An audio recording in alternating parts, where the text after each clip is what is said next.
Ce que vous allez entendre aujourd'hui n'est pas une simple dispute politique.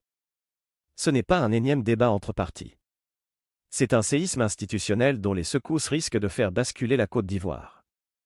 Au moment où je vous parle, dans le secret des cabinets ministériels à Abidjan, les règles du jeu démocratique viennent d'être littéralement pulvérisées. Par une ordonnance surprise, signée en urgence, le pouvoir exécutif vient de prononcer la dissolution pure et simple de la Commission électorale indépendante, la CEI. L'arbitre des élections, le garant de la paix civile, la structure même qui a coûté tant d'années de négociations et de larmes au peuple ivoirien, vient d'être balayée d'un simple trait de plume présidentiel. Pour le citoyen lambda, cela ressemble à une bataille technique de juristes. Ne vous y trompez pas, c'est un coup de force chirurgicale. En contournant le Parlement, en évitant le débat public, le régime vient de s'octroyer le pouvoir absolu de réécrire seul, dans l'ombre, la composition et les règles de la future machine électorale. C'est le contrôle total du scrutin qui se joue en coulisses. Mais la réplique qui vient de tomber est historique. Le bloc uni de l'opposition, une alliance inédite et explosive entre le PDCIRDA de Tidjane Thiam et le PPACI de Laurent Gbagbo, refuse de capituler. Ils viennent de lancer une contre-offensive judiciaire sans précédent devant les plus hautes juridictions du pays. Une plainte pour excès de pouvoir, un recours en inconstitutionnalité qui attaque directement le cœur du système. Pour la première fois, la robe des magistrats devient le dernier rempart face à la volonté de faire de l'exécutif. Écoutez-moi bien, la question aujourd'hui n'est plus de savoir qui va gagner les prochaines élections. La question est de savoir s'il y aura encore des élections crédibles en Côte d'Ivoire. Le pouvoir a-t-il légalement le droit d'utiliser l'arme de l'ordonnance pour dissoudre l'arbitre électoral? Quels sont les arguments juridiques secrets destructeurs que les avocats de Thiam et Gbagbo ont déposés sur la table de la Cour suprême? La justice ivoirienne va-t-elle oser désavouer le chef de l'État, ou allons-nous tout droit vers une impasse totale et une désobéissance civile généralisée? Rien n'a été laissé au hasard dans cette affaire, ni d'un côté, ni de l'autre. Dans ce grand format d'investigation exceptionnel de 30 minutes sur Geopolitica News, nous allons briser l'omerta, ouvrir les codes de loi, et analyser de manière clinique ce face-à-face explosif qui met le feu aux poudres à Abidjan. Ne coupez surtout pas, restez connectés, les masques tombent, et l'histoire s'écrit maintenant. On commence. Installez-vous confortablement, et bienvenue à tous sur Geopolitica News pour ce grand format exceptionnel. Pour le grand public, pour l'Ivoirien moyen qui se bat chaque jour contre la vie chère, le droit constitutionnel peut sembler être une matière totalement abstraite. On se dit souvent que les textes de loi, les décrets et les recours administratifs sont des querelles de juristes, des débats de salon réservés à une élite en robe noire ou à des politiciens déconnectés du réel, confortablement installés dans leur villa de Cocody. Mais en Côte d'Ivoire, la réalité est tout autre. Dans notre histoire récente, le droit et la politique ont toujours été intimement, cruellement liés. Et s'il y a bien une institution qui cristallise à elle seule toutes les passions, toutes les tensions et, malheureusement, les crises les plus douloureuses de notre pays, c'est la Commission électorale indépendante. La CEI. Pourquoi? Parce qu'en politique, il y a une règle d'or universelle, quiconque contrôle l'arbitre contrôle l'issue du match. La CEI n'est pas une simple administration parmi tant d'autres, elle est l'organe qui décide qui vote, comment on vote, et surtout, qui a gagné. Elle est le cœur battant de la légitimité démocratique. C'est pour cela que la décision du pouvoir exécutif de dissoudre cette commission par le biais d'une ordonnance présidentielle, c'est-à-dire en contournant l'Assemblée nationale et le Sénat, a agi comme une étincelle sur une poudrière. En choisissant cette voie ultra rapide, le camp présidentiel a pris de court tout l'échiquier politique. Pour le gouvernement, c'est une simple mesure de modernisation technique. Mais pour l'opposition, c'est l'instauration d'un arbitrage unilatéral, un jeu dangereux qui menace directement la stabilité du pays. Face à ce qu'elle qualifie de « dérive autoritaire », l'opposition a fait un choix stratégique majeur. Pas de manifestations violentes dans la rue, pas de boycott passif qui laisserait le champ libre au parti au pouvoir. Non. Le PDCIRDA de Tidjane Thiam et le PPACI de Laurent Gbagbo ont décidé d'unir leurs forces pour mener la bataille du droit pur. En déposant une plainte collective pour excès de pouvoir devant la chambre administrative de la Cour suprême, ils forcent le régime à s'expliquer devant les juges. C'est un moment de vérité historique, la justice ivoirienne aura-t-elle le courage de dire le droit face au pouvoir politique? Dans ce grand décryptage de 30 minutes, nous allons analyser cette affaire de manière chirurgicale, sans passion, en nous appuyant uniquement sur les textes juridiques et les faits politiques. Voici la feuille de route de notre enquête. Dans la première partie, nous analyserons l'arme de l'ordonnance. Nous verrons comment le pouvoir justifie légalement sa décision et pourquoi il a choisi de court-circuiter le Parlement. Dans la deuxième partie, nous décortiquerons la riposte du PDCI et du PPACI. Nous examinerons leurs arguments juridiques dévastateurs, notamment le fameux principe du parallélisme des formes et les traités de la CEDEAO. Dans la troisième partie, nous plongerons au cœur du recours pour excès de pouvoir pour comprendre la procédure exacte devant la Cour suprême. Dans la quatrième partie, nous soulèverons le tapis du droit pour révéler les véritables calculs politiques et les enjeux de pouvoir cachés derrière cette bataille de textes. Enfin, dans la cinquième partie, nous tracerons la suite logique des choses à Abidjan à travers les 3 scénarios de la bascule institutionnelle qui se dessinent déjà. Prenez de quoi noter, ouvrez grand vos oreilles. Le dossier est complexe, mais les enjeux sont monumentaux pour l'avenir de la Côte d'Ivoire. C'est parti pour la première partie.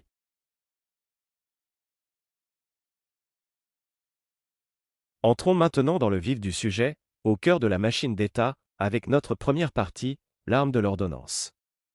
Pour comprendre comment le pouvoir en place a pu, du jour au lendemain, dissoudre une institution aussi lourde et stratégique que la CEI, il faut impérativement analyser sa grille de lecture juridique. Le palais présidentiel n'a pas agi au hasard. Il a utilisé un outil constitutionnel ultra puissant, une véritable arme de précision chirurgicale. Cette arme porte un nom et un numéro, l'article 102 de la Constitution ivoirienne de 2016. Que dit cet article fondamental ? Il stipule que le président de la République peut, pour l'exécution de son programme, demander au Parlement l'autorisation de prendre par ordonnance, pendant un délai limité, des mesures qui sont normalement du domaine de la loi. Pour faire simple et vulgarisé pour tout le monde, en temps normal, pour modifier ou dissoudre une institution comme la CEI, le gouvernement doit rédiger un projet de loi, l'envoyer à l'Assemblée nationale, le faire examiner en commission, subir les amendements de l'opposition, puis le faire voter par les députés et les sénateurs. C'est la navette parlementaire classique. C'est long, c'est public, et c'est politiquement coûteux. Mais en utilisant l'article 102, le pouvoir exécutif court-circuite totalement ce processus. Comment ? En s'appuyant au préalable sur une loi d'habilitation. C'est le premier argument juridique massif du camp présidentiel. Les juristes du RHDP expliquent que le Parlement ou le parti au pouvoir détient une majorité confortable à voter une loi qui donne expressément carte blanche au chef de l'État pour légiférer par ordonnance dans des domaines bien précis, notamment l'organisation administrative de l'État. Pour la présidence, le décret de dissolution est donc d'une légalité technique absolue, le Parlement a délégué son pouvoir au président, et le président a tranché. Le deuxième argument du pouvoir, c'est le principe de la célérité et de la continuité de l'État. En droit public, l'exécutif est le garant de l'ordre public et de la bonne marche des institutions. Le camp présidentiel soutient que la réforme de la CEI était devenue une urgence nationale absolue. Attendre les sessions parlementaires ordinaires, laisser traîner les débats pendant des semaines dans l'hémicycle face à une opposition prête à faire de l'obstruction systématique, c'était prendre le risque de paralyser le calendrier électoral. Pour les faucons du régime, l'ordonnance est l'outil de la responsabilité, elle permet d'aller vite, de trancher les nœuds gordiens et d'assurer que les structures de l'État soient prêtes en temps et en heure. Enfin, le troisième pilier de la défense du pouvoir repose sur la procédure de ratification a posteriori. Les avocats de l'État rappellent qu'une ordonnance n'est pas un pouvoir dictatorial ou discrétionnaire définitif. La Constitution oblige le gouvernement à déposer un projet de loi de ratification devant le Parlement avant une date limite. Le pouvoir affirme donc haut et fort qu'il ne viole pas la démocratie, puisqu'à accent grave la fin de la procédure, ce sont bien les députés qui viendront valider et légitimer le texte par leur vote. C'est une stratégie de la légalité purement formelle et technique, utiliser le texte de la Constitution pour imposer un fait accompli politique, en amont, tout en promettant de régulariser la situation en aval. Le pouvoir s'est drapé dans la légalité des textes pour masquer l'opportunisme de son agenda politique. Un calcul d'une efficacité redoutable, qui a mis l'opposition au pied du mur, du droit. Mais face à cette stratégie du fait accompli orchestrée par le palais présidentiel, l'opposition ivoirienne n'a pas paniqué. Elle n'a pas appelé à brûler des pneus ni à ériger des barricades. Non. Elle a fait quelque chose de bien plus redoutable pour un pouvoir qui se veut légaliste, elle a sorti les codes de loi. Et la contre-attaque coordonnée du PDCI-RDA et du PPACI est un modèle de guérilla juridique. Pour la première fois, les équipes d'avocats de Tidjane Thiam et de Laurent Gbagbo ont fusionné leurs grilles d'analyse pour dresser un véritable mur du droit face à l'exécutif. Leur riposte ne repose pas sur des slogans politiques, mais sur deux arguments juridiques massifs, deux missiles de précision qui menacent de faire voler en éclats l'ordonnance présidentielle. Le premier pilier de leur contre-attaque, c'est un grand classique du droit public, le principe fondamental du parallélisme des formes. Pour que tout le monde comprenne bien à la maison, en droit administratif, ce principe stipule qu'une décision prise selon une certaine forme ou par une certaine autorité ne peut être modifiée, réformée ou abrogée que selon les mêmes formes ou par la même autorité. C'est la règle d'or de la hiérarchie des normes. Or, qu'en est-il de la CEI? La commission électorale indépendante n'est pas née d'un décret d'un ministre ou d'un caprice de l'exécutif. Elle a été construite, modifiée et structurée au fil des ans par des lois organiques et des lois ordinaires votées de manière souveraine par le Parlement ivoirien. Les avocats de l'opposition martèlent donc cet argument imparable: ce qu'une loi du Parlement a fait, seul un texte de même valeur, c'est-à-dire une autre loi votée par le Parlement, peut le défaire ou le modifier. Un simple acte de l'exécutif, comme une ordonnance, ne peut pas juridiquement détruire ou dissoudre ce que le pouvoir législatif a bâti. Pour le bloc Thiam Gbagbo, il y a ici un excès de pouvoir caractérisé et une violation flagrante de la séparation des pouvoirs inscrite dans notre Constitution. Mais l'opposition ne s'est pas arrêtée là. Elle a dégainé un second argument, encore plus dévastateur, qui place le régime sous le regard de la communauté internationale, le recours au droit supranational, et plus précisément au protocole de la CEDEAO sur la démocratie et la bonne gouvernance. La Côte d'Ivoire est signataire et ratificatrice de ce traité régional. Or, l'article 2 de ce protocole interdit formellement toute modification substantielle des lois électorales dans les 6 mois précédant un scrutin, sauf si un consensus large est obtenu avec la majorité des acteurs politiques. En dissolvant unilatéralement la CEI par ordonnance, sans la moindre concertation, sans consensus, le pouvoir ne viole pas seulement les règles de procédure interne, il piétine les engagements internationaux de la République de Côte d'Ivoire. En droit constitutionnel, les traités internationaux ont une valeur supérieure aux lois et aux ordonnances nationales. C'est ce qu'on appelle le bloc de conventionnalité. Le message envoyé par le Front commun au monde entier est d'une clarté limpide: cette ordonnance est juridiquement nulle, politiquement illégitime, et elle met le pays en marge du droit communautaire ouest-africain. La tenaille est en train de se refermer sur le RHDP, et la bataille ne fait que commencer. Voyons maintenant, dans cette troisième partie, comment va se dérouler concrètement cette bataille du droit. L'opposition ne s'est pas contentée de dénoncer un coup de force dans les médias ou de crier à l'injustice lors de meetings politiques. Non, elle a activé l'arme fatale du droit administratif, le recours pour excès de pouvoir, communément appelé le REP par les spécialistes.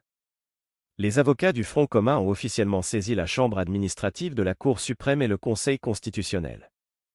Mais qu'est-ce que cela signifie réellement en pratique? Pour le citoyen ordinaire, il faut comprendre que le recours pour excès de pouvoir est le procès fait à un acte, et non à un homme. C'est une procédure d'une puissance absolue en démocratie, car elle permet à n'importe quel justiciable, et ici à des partis politiques majeurs, de demander au juge d'annuler rétroactivement une décision de l'État si celle-ci viole la loi. C'est la légalité contre l'arbitraire. La bataille juridique va entièrement se focaliser sur une question technique fondamentale que les magistrats vont devoir trancher à huis clos: le chef de l'État a-t-il surfé sur un vide juridique ou a-t-il commis un détournement de pouvoir? Pour bien saisir l'impasse, analysons le cœur du dossier déposé par l'opposition. Tout repose sur le périmètre de la fameuse loi d'habilitation votée par le Parlement. Le pouvoir exécutif affirme que cette loi lui donnait les pleins pouvoirs pour réorganiser l'administration. Mais les avocats de l'opposition répliquent avec une logique implacable: une loi d'habilitation générale ne peut jamais autoriser le président à modifier ou détruire une institution de rang quasi-constitutionnel comme la CEI. L'organisation des élections, le découpage électoral et la composition de la commission relèvent du domaine exclusif de la loi formelle, une compétence jalousement gardée par le pouvoir législatif. En clair, le Parlement ne pouvait pas déléguer au président un pouvoir qu'il doit lui-même exercer par le débat public. Si l'ordonnance est validée, cela signifie que la séparation des pouvoirs n'est plus qu'une fiction en Côte d'Ivoire. C'est ici que ce dossier prend une dimension dramatique rare. Sur les épaules des magistrats de la Cour suprême et du Conseil constitutionnel pèse désormais une responsabilité historique. Ce procès est le test ultime de l'indépendance de la magistrature ivoirienne. En coulisses, la tension est maximale. Les juges se retrouvent pris en étau entre la fidélité attendue par le pouvoir exécutif qui les a nommés, et le respect sacré de leur serment face à la Constitution. Si la Cour valide l'ordonnance du palais présidentiel, elle crée un précédent juridique extrêmement dangereux, elle donne un blanc-seing à l'exécutif pour dissoudre n'importe quelle institution de la République par simple décret, sans passer par la case Parlement. Ce serait l'officialisation d'un régime d'hyper-présidentialisme sans contre-pouvoir. Mais si les magistrats osent dire le droit, s'ils constatent l'excès de pouvoir et annulent l'ordonnance, c'est un camouflet politique historique pour le régime d'Alassane Ouattara. Ce serait la preuve que le droit reste supérieur à la force politique. La robe des magistrats est devenue le véritable arbitre de la paix civile, et leur verdict va déterminer si la Côte d'Ivoire reste un état de droit ou bascule définitivement dans le règne du fait accompli. Soulevons maintenant, ensemble, le tapis du droit. Laissons un instant de côté les articles de la Constitution, les recours pour excès de pouvoir et les subtilités du parallélisme des formes que nous venons de décortiquer. Regardons la réalité en face, la réalité brute, froide et parfois cynique de la politique ivoirienne. Pourquoi le pouvoir en place a-t-il pris le risque colossal d'ouvrir une telle crise constitutionnelle? Et pourquoi l'opposition fait-elle de la survie de la CEI le combat absolu de son existence? La réponse ne se trouve pas dans les livres de droit. Elle se résume en une formule mathématique simple, le contrôle total et sans partage du processus électoral. Pour le RHDP, le parti au pouvoir, l'enjeu de cette ordonnance surprise est d'une clarté limpide. En dissolvant la commission électorale indépendante pour la remodeler seule, par décret, le pouvoir exécutif s'octroie un avantage stratégique déterminant. Il s'offre le droit exclusif de réécrire les règles du jeu sans avoir à négocier la moindre virgule avec ses adversaires. Qu'est-ce que cela signifie concrètement sur le terrain? Cela permet à la présidence de reprendre la main sur la composition des commissions électorales locales, là où les votes sont physiquement comptés et centralisés. Cela permet de contrôler l'établissement et le nettoyage du fichier électoral, d'organiser le découpage des circonscriptions, et de décider quels magistrats ou fonctionnaires piloteront les bureaux de vote dans les régions clés. Pour les stratèges du régime, il ne s'agit pas d'une dérive, mais d'une assurance vie politique. L'objectif est de verrouiller la machine électorale en amont pour s'assurer d'un scrutin fluide, gérable, et totalement débarrassé des risques de blocage ou de contestations internes qui avaient paralysé les processus précédents. Mais de l'autre côté de l'échiquier, pour le bloc uni de l'opposition, accepter cette ordonnance sans broncher équivaudrait tout simplement à signer son arrêt de mort politique collective. Tidjane Thiam pour le PDCIRDA et Laurent Gbagbo pour le PPACI ont parfaitement compris le piège qui leur est tendu. Ils savent pertinemment que si le pouvoir réussit à concevoir seul le nouvel arbitre électoral, les dés seront pipés avant même que le premier électeur ne glisse son bulletin dans l'urne. Pour eux, ce n'est pas une querelle d'ego, c'est une question de survie démocratique absolue. C'est précisément pour cette raison que l'opposition a choisi de politiser à l'extrême cette bataille juridique. En portant l'affaire devant la Cour suprême, Thiam et Gbagbo transforment un débat technique en un procès public sur la transparence et la légitimité du régime. Ils veulent forcer chaque citoyen, chaque observateur international et chaque bailleur de fonds à regarder ce qui se passe à Abidjan. Ils font le pari que le pouvoir, sous l'effet de la pression médiatique et diplomatique, finira par craindre le coup politique d'un passage en force. La CEI n'est plus une simple administration avec des fonctionnaires et des ordinateurs. Elle est devenue le symbole ultime de la rupture ou du consensus en Côte d'Ivoire. Derrière les sourires de façade et la stabilité économique affichée par Abidjan, la guerre pour le contrôle des urnes a officiellement commencé, et aucun des deux blocs n'a l'intention de reculer d'un seul millimètre. Nous arrivons maintenant à la partie la plus cruciale, la plus attendue et sans doute la plus vertigineuse de notre enquête. Quelle est la suite exacte des choses? Une fois que le Front commun de l'opposition a abattu ses cartes juridiques et que le clan présidentiel se retrouve sous la menace d'une invalidation par la Cour suprême, que va-t-il se passer concrètement à Abidjan dans les jours et les semaines à venir? L'analyse froide, clinique et réaliste de l'échiquier politique ivoirien nous permet de balayer la propagande des deux camps pour dégager trois scénarios de bascule bien distincts.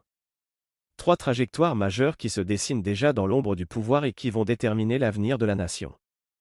Scénario 1, le rejet des recours et le raidissement autoritaire. Le premier scénario, c'est celui de l'alignement des institutions judiciaires sur l'agenda de l'exécutif. Dans cette configuration, la Chambre administrative de la Cour suprême ou le Conseil constitutionnel rejette purement et simplement les recours du PDCIRDA et du PPACI. Les juges invoquent des raisons de sécurité d'État, des vices de forme ou une interprétation ultra-large des pouvoirs de l'ordonnance présidentielle pour valider le texte d'Alassane Ouattara. Le pouvoir gagne alors sa bataille technique sur le papier. Mais attention, la facture politique de cette victoire juridique sera extrêmement lourde. En fermant la porte des tribunaux, le régime prive l'opposition de sa seule voie légale et pacifique de contestation. Tidjane Thiam et Laurent Gbagbo déclareront immédiatement la nouvelle CEI illégitime et mort-née. Ce scénario ouvre grand la porte à un boycott généralisé des futurs scrutins ou, pire, à un appel à la résistance populaire et à des manifestations de rue. Le pays se retrouverait alors replongé dans ses vieux démons, avec le spectre d'une crise préélectorale majeure et d'une instabilité civile que personne ne sait comment contenir. Scénario 2, le compromis forcé et le retour au Parlement. Le deuxième scénario, c'est celui du compromis politique sous haute pression diplomatique et financière. C'est le scénario des coulisses secrètes. Conscient que la fragilisation de la CEI inquiète profondément les partenaires internationaux de la Côte d'Ivoire, les agences de notation et les investisseurs étrangers, le palais d'Abidjan choisit de ne pas jouer avec le feu. Avant même que la Cour suprême ne rende un verdict qui pourrait crisper définitivement le pays, le chef de l'État choisit de faire une retraite stratégique. Le pouvoir retire discrètement son ordonnance et accepte de réintroduire le projet de réforme de la CEI par la voie classique, celle du Parlement. Des négociations s'ouvrent alors à l'Assemblée nationale entre la majorité RHDP et les députés du bloc Thiam Gbagbo. C'est le scénario du retour à la raison d'État, de la recherche d'un consensus minimum sur la composition de l'arbitre électoral pour sauver les apparences démocratiques et rassurer les marchés. Mais ce choix exige que les faucons du régime acceptent de partager une partie du contrôle des urnes, ce qui provoquera inévitablement des fractures internes au sein du parti au pouvoir. Scénario 3, l'impasse totale et la désobéissance institutionnelle. Enfin, le troisième scénario, le plus lourd de conséquences à court terme, c'est celui de la rupture consommée et de la paralysie de l'appareil électoral. Si le pouvoir maintient son ordonnance envers et contre tout, et que la justice valide ce choix, l'opposition décide d'activer l'arme de la désobéissance institutionnelle. Le PDCI-RDA et le PPACI refusent catégoriquement d'envoyer le moindre représentant siéger dans la nouvelle commission calquée par l'exécutif. Il ordonne à leur structure locale de boycotter l'établissement et la révision de la liste électorale. Le pays se retrouve alors face à une situation inédite et explosive, une CEI purement monocolore, ne représentant que le parti au pouvoir, organisant un scrutin pour elle-même. Un tel processus perdrait instantanément toute forme de crédibilité aux yeux de l'Union africaine, de la CEDEAO et des grands bailleurs de fonds internationaux. La Côte d'Ivoire verrait sa signature économique s'effondrer, son modèle de croissance par l'investissement étranger se gripper, et sa légitimité politique internationale s'évaporer. Ce scénario de l'impasse totale est la hantise absolue des milieux d'affaires, car il fait basculer le pays dans l'inconnu le plus total. Quelle que soit la trajectoire qui va l'emporter dans les prochains jours, la Côte d'Ivoire s'avance désormais sur une corde raide, au-dessus du vide. Le coup de force de l'ordonnance a brisé le fragile miroir du consensus politique, et chaque acteur de ce drame sait que le moindre faux pas sera fatal. Le compte à rebours institutionnel est lancé. Pour conclure ce grand décryptage, la crise ouverte autour de la commission électorale indépendante nous rappelle une vérité fondamentale: la solidité d'une nation et la maturité d'une démocratie ne se mesurent pas à la beauté de ses infrastructures, au nombre de ses ponts ou au chiffre de sa croissance économique. Elles se mesurent au respect sacré de ses procédures juridiques et à l'indépendance absolue de ses institutions arbitrales. En choisissant la voie de l'ordonnance pour trancher un nœud gordien aussi éminemment politique, le pouvoir exécutif a ouvert une boîte de Pandore. Une boîte où la légalité technique et formelle défie ouvertement la légitimité démocratique et le consensus historique. Mais la réplique coordonnée, méthodique et exclusivement légale du PDCI-RDA et du PPACI prouve que l'opposition ivoirienne a opéré sa propre mue. Elle refuse le piège de la violence et a décidé de faire du droit son arme de résistance principale. C'est un test historique pour l'avenir de la Côte d'Ivoire. Les jours qui viennent nous diront si le pays s'appuie sur des institutions fortes capables de dire le droit face aux puissants, ou si les textes ne sont que des paravents constitutionnels au service d'un clan. Une chose est sûre, le miroir de la sérénité affiché par Abidjan vient de se briser. C'est la fin de ce long format d'investigation, mais notre échange ne fait que commencer. C'est maintenant à vous de prendre la parole dans l'espace commentaire, juste en dessous. Dites-moi avec franchise ce que vous pensez de ce bras de fer inédit. Croyez-vous que l'argument du parallélisme des formes invoquées par Tidjane Thiam et Laurent Gbagbo va faire plier le pouvoir? Pensez-vous que la justice ivoirienne saura faire preuve d'une indépendance totale dans ce procès historique? Quel scénario vous semble le plus probable pour les semaines à venir à Abidjan? Écrivez-moi vos grilles de lecture détaillées. Je lirai vos commentaires avec beaucoup d'attention et je répondrai à un maximum d'entre vous pour faire vivre le débat. Si vous appréciez ce travail d'analyse rigoureux, sourcé, indépendant et sans aucune langue de bois sur l'actualité et la géopolitique africaine, montrez votre soutien à la chaîne, lâchez un énorme pouce bleu dès maintenant. C'est ce qui aide le plus notre travail à être propulsé par l'algorithme YouTube. Abonnez-vous à Geopolitica News pour ne manquer aucun de nos prochains grands formats, et activez la cloche des notifications pour être prévenu en temps réel dès qu'une nouvelle enquête est en ligne. Partagez massivement cette vidéo autour de vous pour éclairer le débat public. Un grand merci pour votre fidélité, votre écoute et votre soutien précieux. Prenez soin de vous, gardez votre esprit critique bien éveillé, restez vigilant, et on se retrouve très vite pour un prochain décryptage géopolitique.